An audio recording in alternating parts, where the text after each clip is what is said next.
अब रामानंद जी ने सोचा भाई यो बालक तो घनी बड़ी बड़ी बात करे है और पता नहीं, चलो इससे कुछ रहस्य जानेंगे।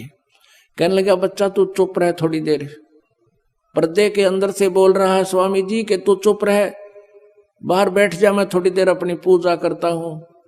मैंने आज अपना नित्य नियम नहीं किया है। उनका नित्य नियम ये था कि वो वैसे कर्मकांड तो करता था लेकिन मानसिक करता था। कर्मकांड कैसे होते हैं, जैसे भगवान विष्णु की मूर्ति कोई पत्थर पीतल या जैसी भी श्रद्धा से वो बनवा लेते हैं, उनको सुबह उठकर भगवान के सब कपड़े उतार कर स्नान कराते हैं, स्वच्छ जल से नहलाते हैं मूर्ति को और स्वच्छ कपड़े ताजे पहना देते हैं, नीचे से धोती बांध देते हैं और कपड़ा कुर्ता पहना देते हैं और मुकुट रखते हैं और साथ में एक कंठी एक मनके की, तुलसी के एक मनके की एक कंठी भी गले में डालते हैं और तिलक लगाते हैं भगवान के। एक वैष्णव परंपरा की जो सारी क्रिया उसमें करते हैं।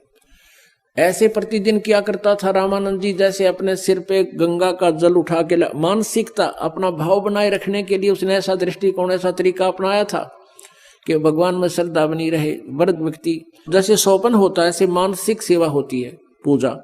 तो जैसे गंगा पर गया हो स्वामी जी, वहां से बर्तन भरे और सिर पे रखा भगवान के नहलाने के लिए, चलता हुआ आ रहा, इमेजिन कर रहा है, कल्पना कर रहा है, लाकर रख दिया। भगवान के कपड़े उतारे, काल्पनिक मूर्ति, और सब कपड़े उतारे, नवाए प्यार से, सब कपड़े स्वच्छ पहना दिए और तिलक लगा दिया, मुकुट रख दिया। उस दिन वो कंठी डालना भूल गया। वो सोपन में जैसे दिखा करे ना, सारी कंठी रखी दिखे न्यारी, उसका प्रतिदिन का अभ्यास था, प्रैक्टिस थी। अब स्वामी जी ने सोचा भाई आज कंठी ना डाली भगवान के, और मुकुट रखने के बाद उस दिन उतार नहीं सकते, मुकुट उतार दिया तो पूंजा खंडित, अगले दिन ही उतरेगा वो स्नान के समय ही, और कंठी ना डाली तो पूजा अधूरी, वो भी खंडित, कोई लाभ नहीं। रामानंद जी बहुत दुखी हो गए। उन्होंने कोशिश की माला को उठाकर मुकुट के अंदर से डाल के गले में पहुंचाऊं, लेकिन मुकुट में वह फंस गई, आगे नहीं आई। अब रामानंद जी अपने आप को कोस रहा है कि आज मेरा कौन सा पाप उदय हो गया भगवान, पूरे जीवन में आज मुझे भूल लगी है, मुझ पापी का कौन सा पाप उदय हो गया। बहुत दुखी हो रहे थे।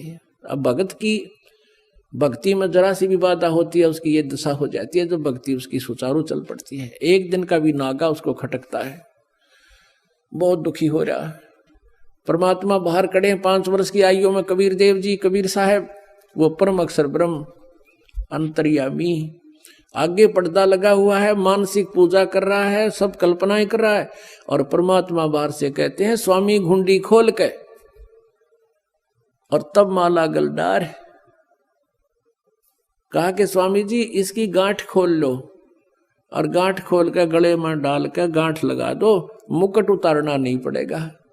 ओए होए होए, एकदम स्वामी जी ने सोचा भी बाहर कोई साकार वस्तु नहीं, पर्दा मन ला रखा, और बाहर खड़ा ये बालक बतावे ये तो भगवान है, परमात्मा है जिसकी मुझे खोज थी। स्वामी गुंडी खोल कर फिर माला गल डारे, गरीबदास इस मेरी भक्ति को हो केवल जान सके करतार। रामानंद जी ने सोच लिया मेरी इस पूजा में जो उलझन में मैं था भगवान ही जान सके, दूसरा समझ नहीं सकता, ये परमात्मा आए हैं। अपनात्माओं कहते हैं डोडी पर्दा दूर कर, वो बगा दिया, फेंक दिया, वो पर्दा बिठाकर लीना कंठ लगा, छाती के गले का लगा लिया।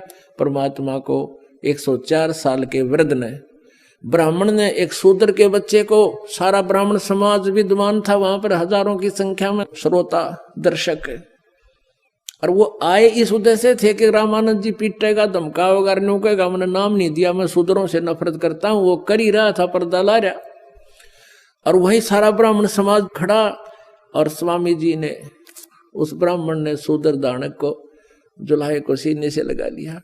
अपनात्माओं इसको ब्राह्मण कहते हैं। ब्राह्मण सोए जो भगवान पहचाने, ब्राह्मण सोए जो ब्रह्म पहचाने। पंडित सोए जो पिंड की जाने। अब ये है, कहते हैं वक्त पड़े सौदा करे और बाढ़ में जाओ, यो नकली ज्ञान है। अब जैसे रामानंद जी ने समाज नहीं देखा, भगवान देखा, लोक लाज नहीं देखी, परमात्मा को चाहा, उसी के लिए वो पाप पीट रहा था, सामने भगवान खड़ा, फिर लोक लाज में मरे, तो उसके साथ नालायक व्यक्ति नहीं। कहते कुछ नहीं देखा। अब क्या बताते हैं, डोडी पर्दा दूर कर लीना कंठ लगाए, गरीब दास गुजरी बहुत जब बदन बदन मिलाए।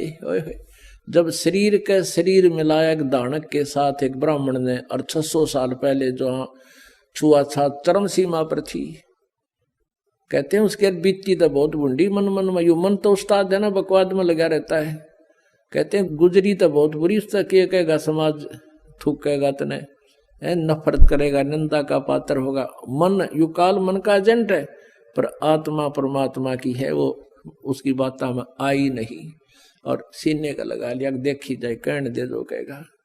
जिसके लिए पैर पीट रहा हूं, जिसके लिए सारा जीवन खो दिया, वो सामने खड़ा, और मैं नखरे करूं मेरे जैसा दुष्ट नहीं।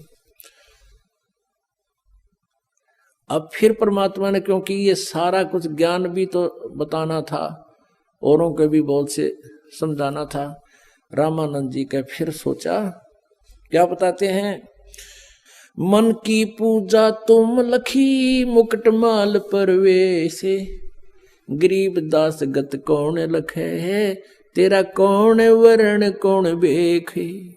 अब रामानंद जी कहने लगे कि मन की पूजा तुम लखी, मेरे मन की पूजा तुमने देख ली, तुम परमात्मा हो, मुकुट माल प्रवेश, मुकुट में वो माला अड़गी थी, आपने विधि बता दी, आपने देख कैसे लिया भगवान हो। रामानंद जी बोले, हे भगवान, आपको हम कैसे पहचान सकते हैं, आप किस तो वर्ण में, यानी जुलाहे वर्ण में खड़े हो, और किस वेशभूषा में। एक छोटा सा बालक धोती बांधे टोपी पहने खड़ा, एक छोटा सा बालक धोती बांध के खड़ा है, 5 वर्ष का बालक, और तुझे भगवान मानू क्यों करे, कैसे समझाया दुनिया का मालिक आपको कैसे पहचान सकती है। अब मेरी तो बुद्धि आपने खोल दी, अब तो मैं तो आपको स्वीकार कर रहा हूं। मन की पूजा तुम लखी मुकुट माल परवेश, दास गरीब गति को लखे है, कौन वर्ण कौन भेख। कौन वर्ण क्या भेख, किस वेशभूषा में और किस जाति में आप खड़े हो। होय होय।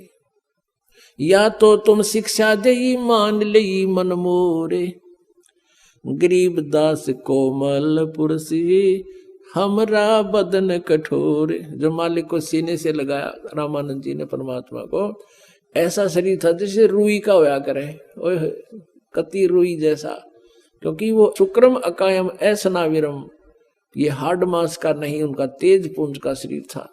तो रामानंद जी कहते हैं कि ये तो मैं समझ गया भगवान, आपकी शिक्षा को आप मेरी फड़क निकालना चाहो थे जाति और पाति की, वह तो मेरा समझ में आएगी। और परमात्मा आप, मेरा तो शरीर वज्र जैसा है, कठोर है, और आपका तो कोमल शरीर है। आप सचमुच प्रभु हो।